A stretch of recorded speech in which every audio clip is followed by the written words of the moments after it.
Here's how to add an upsell or complementary products to your product page using a free app. The first step we need to do is to install the Search and Discovery app. This app is actually used to create filters, but we can also use it to add an upsell. You'll find its link in the description. So let's install it. After you've opened the app, click on the Recommendations tab.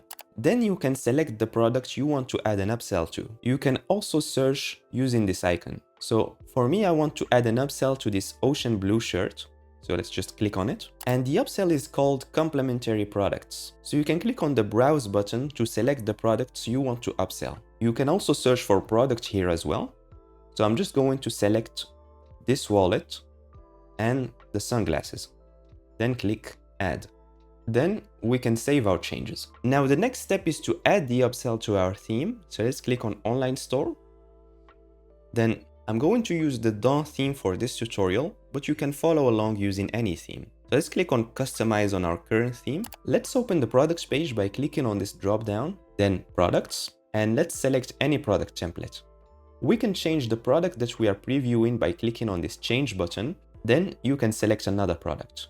So I'm going to select the product that I added an upsell to, and we need to add a new block to the product information section. So let's click Add Block, and let's select Complementary Products. If you can't see this block, it means that your theme doesn't support this feature, which is very rare since most themes support it. So let's select this block, and if I scroll down, I can see my upsell here.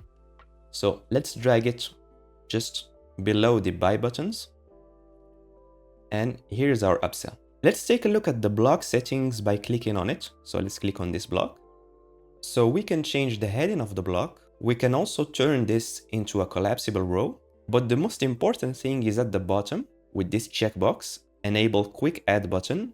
So if I check this, a new button will be added. And if I click on it, I can add the product to the cart directly. I can also visit the product page by clicking on the product's name as well. Alright, thanks for watching and see you on the next one.